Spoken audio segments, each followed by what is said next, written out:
Chinese experts reportedly found a new coronavirus that traces back to the outbreak that we are seeing in Wuhan. And it said that the researchers on Tuesday, after analyzing samples collected from the cases, said that they had obtained the genetic sequencing of the virus from one of the patients and then verified that 15 patients tested positive for this specific virus. And the report also said that while it usually takes several weeks to identify this genetic sequencing in patients, it would take much longer, possibly even years, to come up with a vaccine for the virus and any sort of drugs or medication to cure the disease as well. And so state media is reporting that Chinese experts and researchers will continue to identify and try and identify the cause of the outbreak, and the research is set to continue.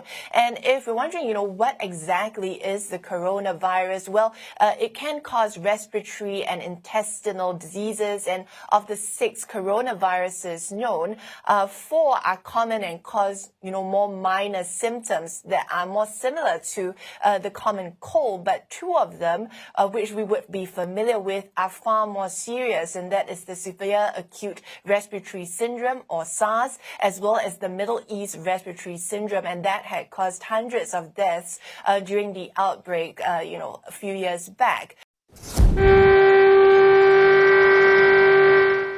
Cars, trains, and ships sounded their horns across China today as part of a 3-minute moment of reflection to honor those who have died from COVID-19. The virus was first detected in Wuhan, China in December. Since then, more than 3,300 people have died across that country. The world is scrambling to stop the spread of COVID-19. More and more cases are popping up in countries far from the epicenter of the outbreak. Tonight, there are more than 85,000 confirmed cases around the world. More than 2,000 people have died, mostly in China. But the scare is how quickly cases are multiplying. At least 56 countries now have confirmed cases about the deadly coronavirus officially hitting the U.S. Here's what we know. A Washington state resident fell ill after returning from Wuhan, China, where the outbreak began. We begin tonight with America at the threshold of a heartbreaking milestone. The Memorial Day holiday becoming especially poignant. Nearly 100,000 lives lost to the coronavirus pandemic in this country alone. More than 97,000 deaths in the U.S. right now. Cases of COVID-19 on the rise in at least 8 states, including Alabama, Arkansas, and the Carolinas.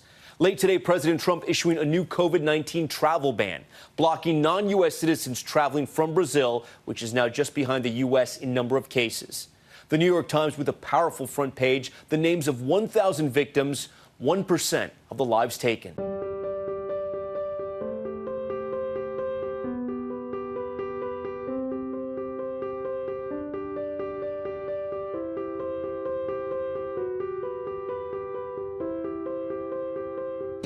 With all of the difficulties and delays in getting COVID-19 test results, United Health Group could be onto a big breakthrough. It is a self-administered test that is less invasive, but just as accurate. Just last week, we shared this video of Twin Cities singer-songwriter Jeremy Messersmith getting tested. He got a very deep nasal swab at a Brooklyn Park drive-up clinic. As Bill Hudson explains, United's test could change the COVID landscape.